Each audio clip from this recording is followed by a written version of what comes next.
Prof. Evi Yuni Hastuti ini beliau adalah staf di rumah sakit RSCM. Jadi beliau adalah teman saya juga di RSCM.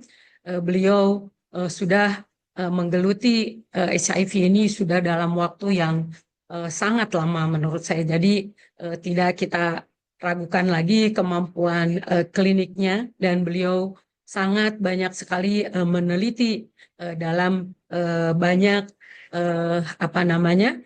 penelitian mengenai HIV. Saya persilahkan untuk diputarkan rekamannya, Mbak Ardel. Terima kasih. Bismillahirrahmanirrahim. Assalamualaikum warahmatullahi wabarakatuh. Selamat pagi. Terima kasih atas kesempatannya untuk saya berpartisipasi dalam webinar PDS Patgen kali ini, dan topik yang saya bicarakan adalah recent updates on HIV treatment and management, monitoring using viral load. Kalau kita berbicara tentang treatment and management antiretroviral, tentu adalah kita bicara tentang obat antiretroviral. Saat ini di seluruh dunia sudah ada 7 golongan obat antiretroviral yang bekerja berdasarkan siklus hidup HIV. Yang pertama adalah obat yang bekerja pada saat binding, yang disebut dengan CCR5 inhibitor, yang bekerja menghambat fusi virus, itu disebut fusion inhibitor, dan obat yang bekerja untuk menghambat reverse transkriptase yang untuk mengubah RNA HIV menjadi HIV DNA. Di sini ada 2 golongan obat, NRTI dan NNRTI. Obat kelima selanjutnya adalah yang menghambat integrase dari sel seri 4 nukleus dan HIV DNA, menghambat integrasi DNA tersebut disebut integrasi inhibitor. Lalu yang menghambat enzim protease dengan protease inhibitor, dan yang paling baru adalah menghambat pembentukan kapsid dari virus HIV menjadi virus HIV yang matur yang disebut dengan kapsid inhibitor. Tidak semua obat ini ada di Indonesia, dan yang ada adalah NRTI, NNRTI, integrasi inhibitor, dan protease inhibitor. Dalam penggunaannya, kita umumnya menggunakan kombinasi obat tersebut yang disebut kadang-kadang dikenal sebagai HAART, Highly Active Antiretroviral Therapy. Dan kita mengenal ada namanya obat backbone. Obat backbone itu terdiri dari 2 NRTI. Ini adalah beberapa obatnya, dan dikombinasikan dengan 1 PI. Satu INSTI, bisa 1 protease inhibitor atau 1 NNRTI, sehingga untuk membuat obat ini bekerja umumnya digunakan 3 jenis NRTI. 3 jenis obat, maksud saya 3 jenis obat, 2 NRTI dan salah satu dari pilihan tersebut. Nah, ada lagi obat yang umum dipakai untuk NRTI adalah TDF AZT, dan belakangan ada atopavir serta lamivudin atau FTC. Jadi umumnya kita menggunakan kombinasi ini. Kenapa kita bicara tentang antiretroviral yang sudah lama kita gunakan? Karena sebenarnya semuanya berkeinginan pada tahun 2030 semua orang yang virusnya yang sudah menggunakan ARV itu harus tidak terdeteksi. Jadi target 1995, target tahun 2030 adalah 95. Yang pertama adalah 90%, 55% orang HIV itu mengetahui statusnya, kemudian 95% dapat obat antiretroviral, dan dari semua yang mendapatkan antiretroviral, 95% virusnya harus sudah tidak terdeteksi. Kenapa kita butuh 95%? Nanti saya akan jelaskan belakangan. Bagaimana di Indonesia? Dari sekitar 500.000 orang yang diduga ada HIV-nya, dikatakan yang sudah mengetahui statusnya adalah 77%, tapi yang sedang mendapat pengobatan itu 45%. Jadi masih banyak yang belum dapat ARV, dan lebih banyak lagi kemudian yang sedang dapat ARV tapi belum pernah dites virusnya. Dan kalau kita lihat capaiannya sebenarnya kecil ya, nggak nyampe 25% itu mendapatkan terapi antiretroviral. Tapi kalau dilihat dari yang mendapatkan terapi antiretroviral dan virusnya terdeteksi, sebenarnya cukup baik. sekitar 95% virusnya tidak terdeteksi. Nah, antiretroviral bukan sesuatu yang akan langsung diberikan pada semua orang, walaupun sekarang kita tidak menggunakan patokan CD4 berapa untuk memulai terapi antiretroviral. Umumnya kita tetap melihat ada dua, apakah orang yang baru diketahui HIV itu mempunyai gejala infeksi oportunistik atau kecurigaan ada infeksi oportunistik. Karena prioritas utama tetap adalah pengobatan dan penanganan infeksi oportunistik. Nah, antiretroviral itu umumnya kalau ada IO itu diberikan kemudian.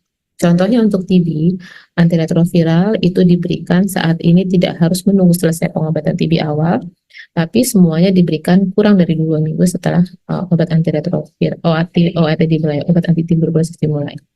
Tapi khusus untuk meningitis atau encephalitis TB, itu kita tidak boleh berikan cepat-cepat. Jadi harus diberikan sesudah 4 minggu terapi antiretroviral untuk mencegah efek samping obat infeksi, mencegah sindrom poliimun, dan juga mencegah kematian.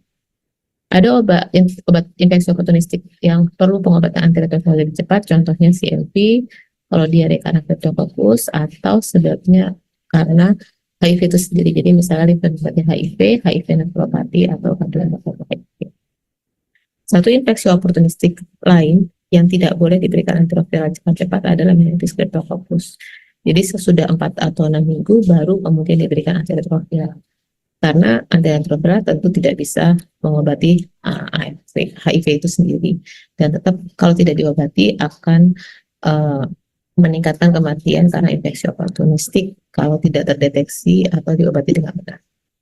Nah, karena saat ini tidak harus tunggu CD4 turun untuk mulai antiretroviral, untuk mulai ARV, sebenarnya saat ini juga banyak kita dapatkan orang dengan HIV yang baru didiagnosis pada saat baru terkena infeksi atau masih baru ketahuan, jadi belum rendah CD4. Pada kondisi tersebut, yang sangat ditekankan adalah bagaimana kita bisa memulai antiretroviral secepat mungkin. Dan yang diharapkan bisa diberikan pada hari yang sama, maksimal 1 minggu, jadi dalam 7 hari. Dan tidak harus ada lab lengkap sebagai prasyarat memulai terapi antiretroviral. Jadi tidak harus ada CD4, harus macam-macam sebelum mulai terapi antiretroviral. Tapi memang ini direkomendasikan untuk pada ibu hamil, khusus ibu hamil, karena kita mengejar waktu bisa menurunkan virusnya, itu ARV dapat diberikan pada hari yang sama yang disebut dengan same day ARV.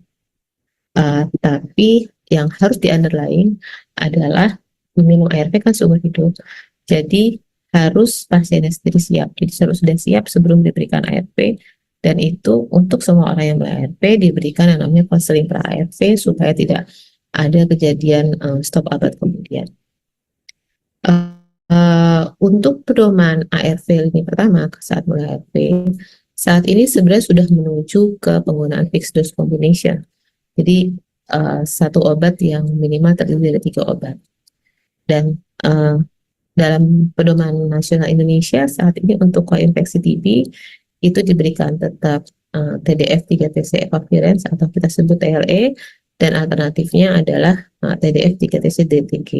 DTG ini obat integrasi inhibitor yang baru digunakan belakangan. Kalau yang obat awal tadi adalah NRTI dan 2 NNRTI pada pedoman selanjutnya. Tapi kalau menggunakan DTG, dia sebenarnya akan berinteraksi dengan obat rifampicin, sehingga kalau digunakan bersamaan perlu ditambahkan DTG 50 mg dengan jarak 12 jam. Kalau bukan TB, prioritasnya adalah menggunakan tenofovir lamivudin DTG atau yang disebut dengan TLD dengan alternatif obat seperti ini. Dulu memang obatnya tidak langsung digunakan pada ibu hamil karena dianggap ada risiko bahaya, tapi sekarang semua orang dengan HIV kita bisa menggunakan semua obat antiretroviral yang ada karena sudah diketahui cukup aman, walaupun dia perempuan usia subur, sedang hamil trimester pertama, atau ada kemungkinan hamil di kemudian hari. Itu tidak ada pertimbangan khusus untuk ibu hamil, cuman kita berharap semua ibu hamil akan dapat antiretroviral. Nah, orang-orang dengan HIV yang sudah menggunakan regimen ARV sebelumnya, Selama virusnya bagus dan dapat mentoleransi efek samping, regimen ARV yang lama dipertahankan, kecuali obat nevirapin yang sejak tahun 2023 sudah ditransisikan ke dolutegravir. Jadi sudah tidak ada saat ini yang menggunakan obat nevirapin karena sudah sudah tidak tersedia lagi. Untuk efek samping, biasanya kita akan melihat dalam awal-awal akan muncul efek samping alergi, hepatotoksik atau toksisitas saluran pusat. Kemudian 4 bulan juga masih terjadi. Sesudah 6 bulan itu juga tetap ada beberapa efek samping yang muncul, dan yang perlu diperhatikan adalah dengan obat-obat yang saat ini mungkin efek sampingnya tidak terlalu banyak muncul pada awal, tapi adalah peningkatan efek samping pada pemakaian lama. Dan yang paling banyak dipakai adalah TDF. Saat ini yang menjadi perhatian khusus adalah peningkatan fungsi ginjal. Efavirenz itu walau memang termasuk obat yang baik kalau digabung dengan obat TB, namun kemudian dia ada resiko peningkatan toksisitas susunan saraf pusat, dan itu karena itu lebih banyak belakangan digunakan untuk dolutegravir yang sebenarnya efek sampingnya mirip tapi jauh lebih ringan dibandingkan dengan efavirenz. Untuk pemantauan efektivitas saat ini yang paling didorong adalah penggunaan viral load. Jadi dalam rekomendasinya viral load diperiksa tiap bulan ke-6 sejak minum ARV, dan berikutnya setiap 12 bulan. Jadi kira-kira setahun sekali itu mendapatkan pemeriksaan viral load. Dan sehingga kita bisa punya data berapa banyak orang dengan HIV yang virusnya tersupresi. Nah, CD4 yang dulu umumnya sering dipakai sebagai pemantauan saat ini tidak dilakukan rutin kecuali pada saat ketahuan HIV, di atas HIV 6 bulan sampai pengobatan sampai bisa menghentikan kotrimoxazol, berarti sampai CD4 sudah di atas 200. Sebenarnya apa yang kita inginkan dengan ARV?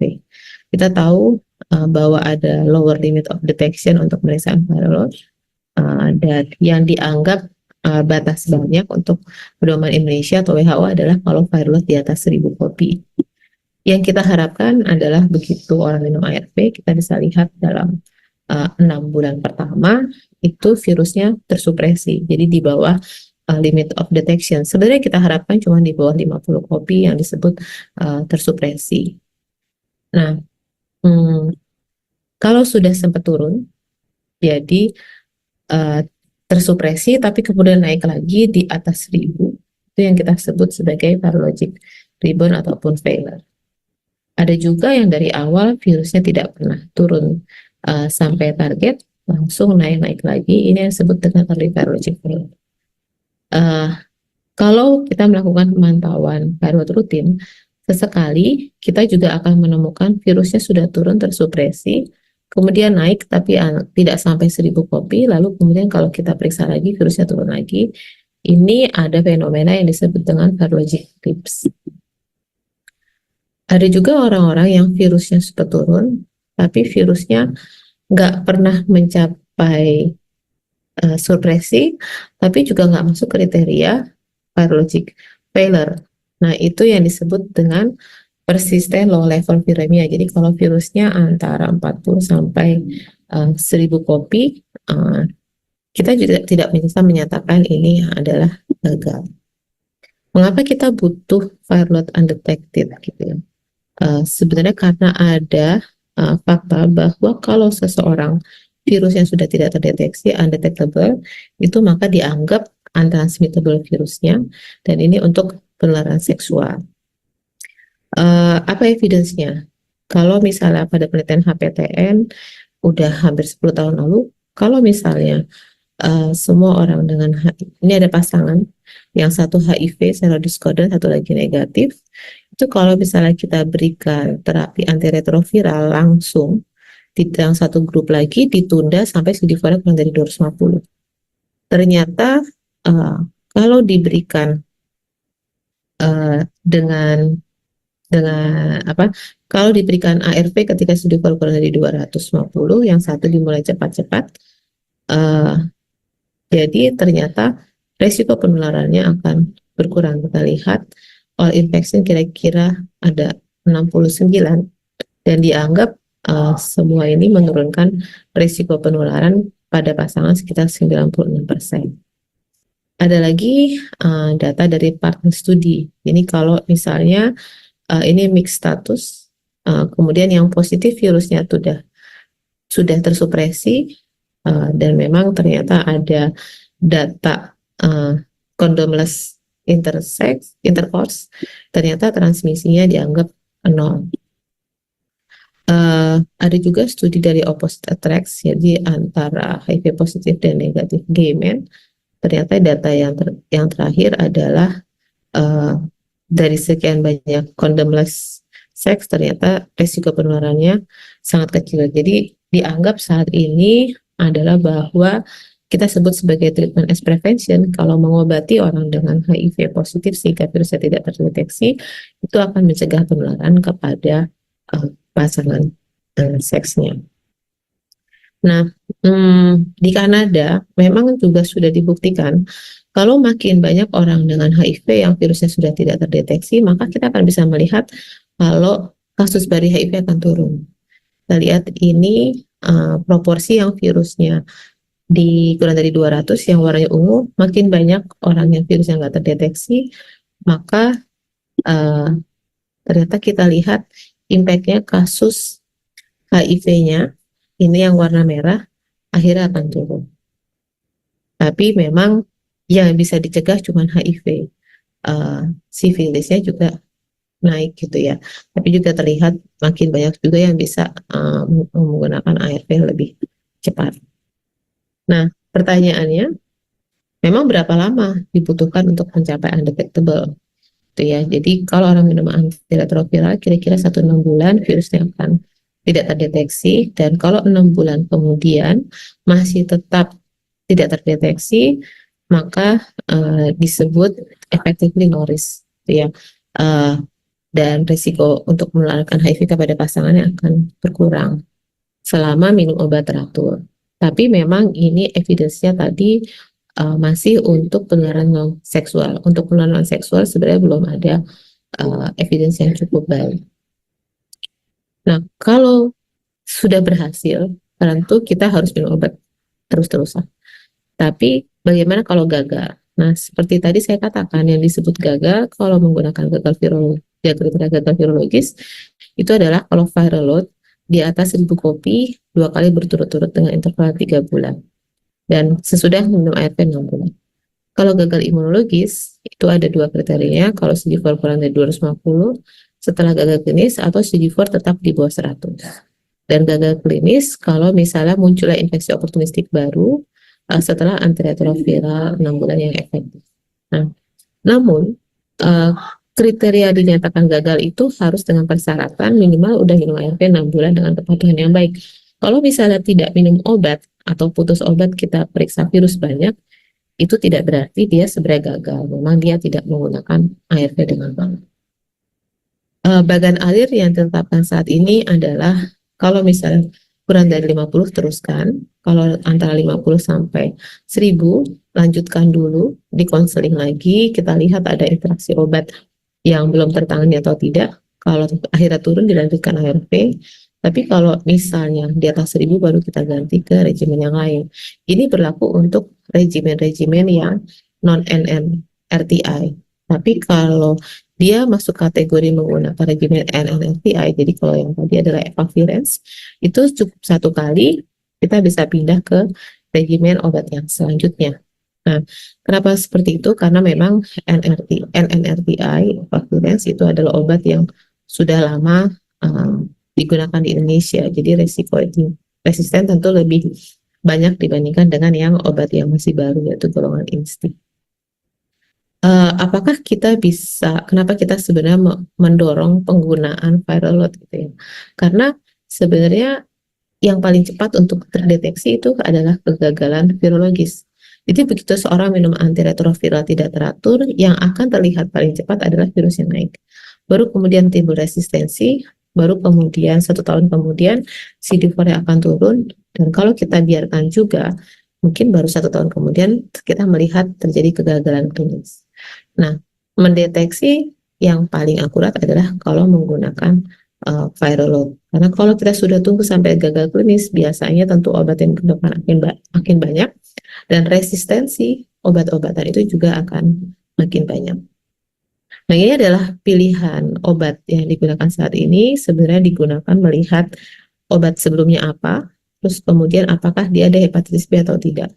Karena kalau ada hepatitis B, kita tetap harus mempertahankan obat TDF karena dia juga digunakan untuk mengobati obat hepatitis B. Nah, pilihannya sekarang ada tambahan dolutegravir atau tenofovir, demikian sesuai dengan kondisi yang ada. Permasalahan adalah virus akan tersupresi kalau orang minum obat rutin. Ya, jadi kita lihat begitu minum ARV rutin, kadang-kadang juga muncul blips, tapi begitu berhenti, yang terjadi adalah virusnya akan naik lagi dan orang akan masuk ke dalam kondisi yang jelek lagi. Kalau dibiarkan. Karena itu dikatakan antiretroviral itu adalah long life treatment. Kenapa sih masih harus minum terus-terusan? Permasalahannya adalah obat antiretroviral yang kita gunakan saat ini adalah obat yang penetrasinya bagus dalam darah, tapi belum bisa menembus berbagai reservoir HIV. Contohnya misalnya belum cukup baik penetrasinya di otak atau di reproductive tract. Ini di dalam, kalau kita menyatakan anatomical reservoir, tapi juga ada cellular reservoir dan molecular reservoir. Di tempat itu sebenarnya HIV masih persisten. Begitu dihentikan, virus akan naik lagi. Dan blips itu juga sebenarnya kadang-kadang virusnya keluar dari berbagai HIV reservoir ini. Nah, kalau misalnya gagal ya, sebenarnya kita sudah membuat pedoman itu sesuai dengan sequence. Tapi pada beberapa kasus sebenarnya kita perlu pemeriksaan drug resistensi.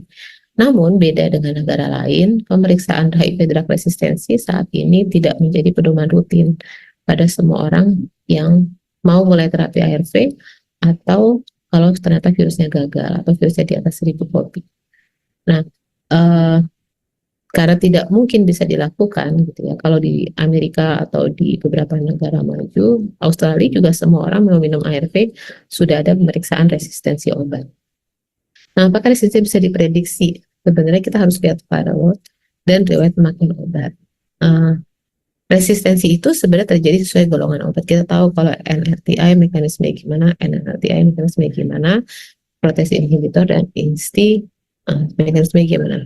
Jadi dalam masing-masing obat itu juga ada namanya cross resistant. Jadi contohnya kalau belum menggunakan nevirapin, dia resisten juga akan gagal dengan efavirenz. Yang digunakan biasanya tadi ya, kalau lihat pedoman, kalau dia menggunakan dalam obat backbone-nya, kalau menggunakan TDF, ketika gagal gunakan ACT. Kalau awalnya menggunakan ACT, ketika gagal gunakan TDF, gitu ya. Dan ada obat abacavir yang sebenarnya pola resistensi mirip dengan ACT. Nah, kita membuat obat ketiga itu berdasarkan sequence. Kalau ini pertama NNRTI, ini keduanya PI, berarti INSTI adalah ini ketiga. Kalau ini pertama NNRTI, ini keduanya INSTI, berarti kita menggunakan PI pada lini ketiga. Dan kalau dari awal menggunakan INSTI, seperti yang sekarang yang dipakai, berarti lini keduanya adalah obat golongan PI atau protease inhibitor. Nah, kita tahu sebenarnya data viral load itu selama bertahun-tahun itu nggak ada datanya, karena yang periksa hanya sampai 10%. Jadi ketika Indonesia ditanya berapa banyak sih yang virusnya tersupresi, bukannya nggak ada data, bukannya nggak tersupresi, tapi karena datanya sangat minimal. Tahun 2018 sebenarnya ada studi INARESPON proaktif yang sekarang sedang disubmit. Ternyata dari 3.150 yang sudah menggunakan ARV minimal 6 bulan, sebagian besar itu adalah NNRTI efavirenz yang virusnya kurang dari 50 kop itu 93%. Tahun 2023 tadi yang mencakup pemeriksaan viral load 26% orang dengan ARV, ternyata virusnya kurang dari 1000 itu 95%.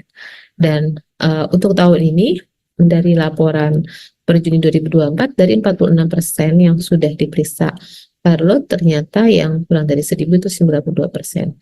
Jadi kita harus melihat bahwa kelihatannya obat yang Indonesia sebenarnya masih efektif.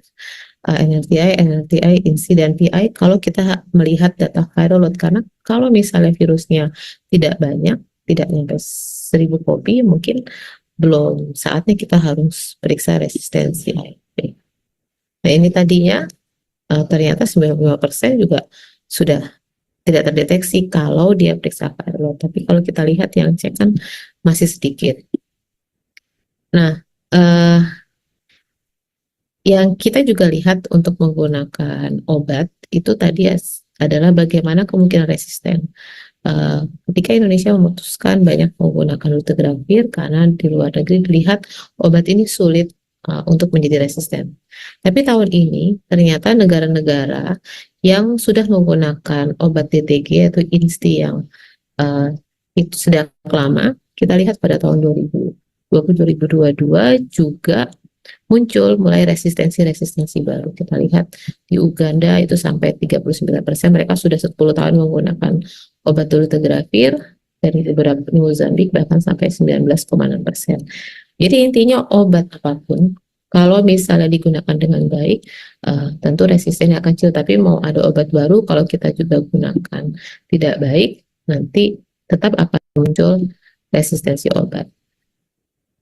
Nah, ini untuk viral. Nah, di sisi lain, kita juga masih menemukan banyak orang dengan HIV yang sakit ya, masih sakit dan kemudian mengalami berbagai infeksi oportunistik sehingga meninggal. Kalau kita lihat makin lama makin banyak orang yang menggunakan antiretroviral, ya jauh lebih banyak orang yang menggunakan antiretroviral itu peningkatannya kayak garis linear. Tapi yang meninggal age-related death turun, tapi mungkin tidak securam untuk penggunaan terapi antiretroviral. Kenapa? Virusnya memang tidak terdeteksi, tapi selama kita belum mengobati infeksi oportunistik atau sekarang disebut advanced HIV disease, tentu masalah infeksi ini masih menjadi kendala dalam penanganan obat orang dengan HIV. Sekian dari saya. Terima kasih. Assalamualaikum warahmatullahi wabarakatuh.